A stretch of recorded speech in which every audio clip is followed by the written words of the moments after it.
अल्लामा साहब एक आखिरी सवाल वो ये है, काफ़िर का माना क्या है? आपकी जो तहक़ीक़ है, उस हवाले से ये आपकी वीडियो भी मैं देख चुका हूँ, लेकिन यहाँ जो हमारे नाज़रीन देख रहे हैं, उनके साथ अगर आप शेयर कर दें कि जी, जो ये जवाब कहा जाता है कि जो भी गैर मुस्लिम है, मिसाल के जो हिंदू है, जिसको खुद दीन की दावत पहुँची ही नहीं है, वो काफ़िर है और काफ़िर जहन्नम में जाएगा, सड़ता रहेगा। तो इस पर आपकी बताइए काफ़िर किसे कहते हैं कुरान की प नज़र से? बहुत शुक्रिया। पहली चीज़ जो कुरान कह रहा है उसे सुन लें, मुसलमान सुन लें ख़ास तौर से। वमन लम यहकुम बिमा अंज़लल्लाहु फउलाइका हुमुल काफ़िरून। जो अल्लाह ने नाज़िल किया उतारा, जो उसके अनुसार, और वो अल्लाह ही ने नाज़िल किया वेद को, अल्लाह ही ने नाज़िल किया उसको कुरान को, जो उसके अनुसार, उसके मुताबिक अपने फैसले नहीं करेगा अपने जीवन के, फउलाइका हुमुल काफ़िरून, बड़े अजीब अल्फाज़ हैं ये। इसके इसका लिटरल मीनिंग ये है, ये नहीं कि वो काफ़िर हैं, वही तो काफ़िर हैं। जो ईश्वर ने दिया, जो उसके अनुसार, जो अल्लाह ने दिया, जो उसके अनुसार अपने फैसले नहीं करते। तो असल बात तो ये काफिर को डिफाइन कर दिया कुरान ने ना। अब मैं उसको डिक्शनरी मीनिंग आपको मैं बताता हूँ अरबी भाषा के हिसाब से। कुफ्र करने वाला काफिर, कुफ्र फेल है, वर्ब है, क्रिया है। काफिर वो जो कुफ्र करता है, करता। तो कुफ्र के तीन अर्थ हैं, डिक्शनरी मीनिंग तीन है। नंबर एक, मना करना, इनकार करना।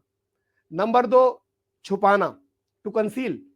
और नंबर तीन, नाशुक्री करना, अकृतज्ञ होना, टू बी अनग्रेटफुल। तो अब काफिर के तीन अर्थ हो गए, और इन तीनों अर्थों के अंदर कुरान के अंदर ये शब्द आया है, इन तीनों अर्थों के अंदर। ये नहीं कि खाली डिक्शनरी की बात है। काफिर का मतलब हुआ मना करने वाला या इनकार करने वाला या नहीं मानने वाला। काफिर का दूसरा अर्थ हुआ छुपाने वाला। काफिर का तीसरा अर्थ हुआ नाशुक्री करने वाला, अनग्रेटफुल, अकृतज्ञ। पहले को ले लीजिए, ये सबसे ज्यादा इंपॉर्टेंट है, पहले वाले पे गौर करना। नहीं मानने वाला, इनकार करने वाला। इनकार करने वाला, इनकार जो है वो बाद को आता है, पहले कोई बात कही जाती है, फिर उसके कोई इनकार करेगा या कहेगा कि मैं नहीं मानता। अगर मैं ये कहूं कि ये सामने इधर कुछ बुक्स रखी हैं, अपने किसी कलीग से कहूं प्लीज इनको उठाकर जरा बाहर रख दीजिए, और वो कह दें कि मैं नहीं रखता, तो मैं कहूंगा इन्होंने इनकार किया। या वो सुन ले और कुछ भी नहीं करते बैठे रहे, तब भी मैं कहूंगा कि नहीं मान रहे, ये जबान से चाहे नहीं बोला था। अगर मैंने कहा ही नहीं कुछ, उनसे नहीं कहा कि प्लीज ये वहां पर उठा के रख दीजिए, और मैं दुनिया से कहता हूं कि देखिए मानते नहीं, मैं ये वहां पर नहीं रख रहे हो, ये मान नहीं रहे, ये मना कर रहे हैं, मना कहां से करेगा जब तक कहा नहीं गया। तो पहली चीज तो बताया गया हो और बताने में दावा नहीं हो। ये तो जिस जिस घर के अंदर जो लोग पैदा हुए, वो वहां पे जो मान्यताएं थी उन्हें मानने लगे। मुसलमान इसलिए कहलाते हैं वो कि किसी उस घर के अंदर पैदा हुए जहां लोग अपने आप को मुसलमान बोलते हैं। ये इसके ऊपर अपना जोर तो था नहीं। तो बात तो ये है कि कोई चीज जो वर्ड ऑफ गॉड की है वो क्या बताई, नंबर एक बात, वो दावा नहीं हो, बल्कि ये सिद्ध किया, उनकी अक्ल ने मान लिया, ये जरूरी है। हुज्जत पूरी करना कहते हैं इसे, कि उनकी समझ, उसके बाद वो मना करें। उनकी अक्ल ने मान लिया, क्या मान लिया, कि ये शांति ही का धर्म है, ये मारकाट का नहीं है, ये लड़ाई का नहीं है, नफरत। अगर आपने ऐसे प्रस्तुत कर दिया है और उन्होंने सचमुच ऐसे किया है कि उनकी समझ में भी आ जाए, फिर वो मना करते हैं, तब ये कहा जाएगा नहीं मान रहे। उससे पहले तो अधिकार नहीं कहने का, यह है पहला। कितने लोगों ने ऐसा किया। आज लोग नमाज का, आज लोग अजान का अर्थ नहीं जानते। यहाँ हमारे भाई जो है, अल्लाह अकबर बड़ी संख्या ये समझती है अल्लाह अकबर का अर्थ कि वो अकबर बादशाह को अल्लाह कह रहे हैं। यहाँ बहुत बड़ी संख्या जो है, मेजोरिटी, अक्सरियत हमारे हिंदू भाइयों की ये समझती है अल्लाह अकबर का अर्थ कि अकबर बादशाह को, अकबर बादशाह अल्लाह है। तो बात यह है कि अभी वो जो जबरदस्ती उनकी ख्वाहिश के खिलाफ उनके मोहल्लों में लाउड स्पीकर से उनके कानों में सुबह से शाम तक 5 दफा डाला जाता है, उसका अर्थ भी नहीं बताया उनको। तो फिर क्या क्या आपने पहुंचाया, क्या बताया। और फिर बताना ऐसे कि साबित कर दे अपने अमल से भी। आपने कुछ कहा ये शांति का धर्म है, और अगर कहीं आप मारकाट में शामिल हुए तो फिर वो नहीं माना जाएगा। तो बात यह है कि पहली बात तो ये हो, और फिर अगर किसी ने नहीं माना तो कहा जाएगा इसने इनकार किया, नंबर एक बात। उससे पहले कहने का अधिकार नहीं है। नंबर दो, नाशुक्रा। नंबर दो, छुपाने वाला।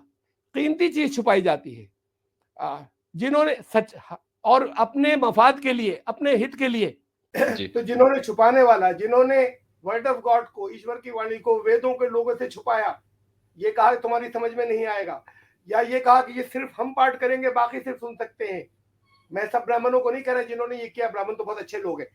तो उन्होंने वो काफिर हैं, और वो काफिर थे जिन लोगों ने इसकी बाइबल की सही शिक्षा छुपाई और कुछ और लोगों को बताते रहे वो काफिर थे, काफिर हैं। और जिन मुसलमानों में ऐसे लोग, चाहे वो आलिम कहलाते हो, उन्होंने कुरान अल्लामा की साहब, शिक्षा छुपाई। आपका माइक अगर दोबारा लग जाए, माइक प्लीज़। अरे पहले कह दिया होता, मैं उतार के गया था ना। जी। तो जिन्होंने वेदों को छुपाया, लोगों तक नहीं पहुंचने दिया, वो काफिर थे। नाम लेते रहे खाली, लेकिन कहा कि सिर्फ हम बताएंगे, इजारादारी है हमारी। वो काफिर थे। और हैं जिन्होंने बाइबल को छुपाया, सही इंजील को छुपाया, और उनको कुछ और बताते रहे ईसाइयों को जो इंजील में नहीं है, जी, और वो जी। मानते हैं, वो काफिर हुँ, थे और हैं।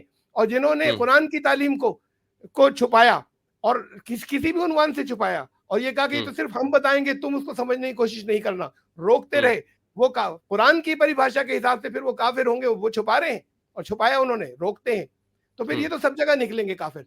और फिर आखिरी बात, वो नाशुक्रा, अकृतज्ञ, तो अनग्रेटफुल, हुँ, नाशुक्री, शुक्र और नाशुक्री किसी अच्छी चीज की होगी। हुँ, जिन अगर अगर मुसलमान ये मानते हैं कि कुरान अल्लाह का कलाम है, अगर ये मानते हैं कि इस्लाम सही दीन है, ये वो मानते हैं, हिंदू चाहे ना माने, लेकिन अगर वो ये मानते हैं और वो दूसरों को काफिर कह रहे हैं, अगर वो ये मानते हैं कि सबसे बड़ी नेमत उनके पास है, तो नाशुक्रे तो उनमें से निकलेंगे जिनके पास नेमत होगी। नाशुक्रे उनके पास कैसे निकल जाएंगे जिनके पास नेमत नहीं होगी। तो इस माने के एतबार से काफिर, ये कुफ्र उनके पास लौट के आ रहा है। काफिर इनमें से निकलेंगे जो दूसरों को काफिर कहते हैं, छुपाने वाले काफिर इनमें से निकलेंगे जो दूसरों को काफिर कहते हैं, और वो नहीं मानने वाला। तो अगर इन्होंने ऐसे पहुंचा दिया है कि अब लोगों पर साबित कर दिया, अपने अमल से सबूत भी दे दिया, फिर कोई नहीं मानता, तब कहने का हक है, वरना कहने का अधिकार नहीं। यानी अल्लामा साहब, हमारे यहाँ ये कह दिया जाता है दीन पढ़ाते वक़्त में, गैर मुस्लिमों के लिए ये काफ़िर हैं, ये काफ़िर हैं, काफ़िर लोग ऐसे। तो ये इतना आसान क्यों बना दिया है दूसरों के लिए काफ़िर? मतलब ये कैसे मुमकिन हो पाया है? क्यों का जवाब तो मैं नहीं दे सकता, लेकिन ये सूरत शायद सबको याद होगी, छोटी सी सूरत, तो कुरान शरीफ के आखिर में है। हुँ, और कुरान में सिर्फ एक जगह है जहां पर संबोधन ये है कि ए काफिर हो, वरना और कहीं नहीं। और जगह पे तो ये बताया कि जी, काफिर कोई कैसे होता है। जी, वो संबोधन कह दो, तुम ये कह दो अब ए काफिर हो, ये सिर्फ एक जगह, खत्म होते होते कुरान पूरी ठीक। शिक्षा बता दी। वहां ये कहा कि मैं उनकी बंदगी पूजा नहीं करूंगा जिनकी तुम करते हो, और तो और जिनकी मैं करता हूं तुम नहीं करने जा रहे। और आइंदा भी ऐसा होगा कि जो मैं सही समझता हूं वो तुम कभी नहीं मानोगे, और आइंदा भी ऐसा होगा कि जो तुम सही समझते हो वो मैं मानने नहीं जा रहा हूं। तो तुम्हारे रास्ते अलग और मेरे रास्ते अलग। तो जहां इनको कहा गया कि उनसे कह दो ए काफिरों, कि तुमने खूब से बता दिया, और तुम्हें ये सही मालूम हो गया कि ये कभी नहीं समझेंगे और कभी नहीं मानेंगे, ऐसे बता दिया है, तब तुम कह सकते हो ए काफिर, वरना नहीं कह सकते। बिल्कुल, अल्लामा साहब, बहुत-बहुत शुक्रिया। मैंने आपका ज़्यादा टाइम ले लिया, इस पे मैं आपसे माज़रत चाहूँगा। जज़ाकुमुल्लाह, आप शो में तशरीफ़ लाए।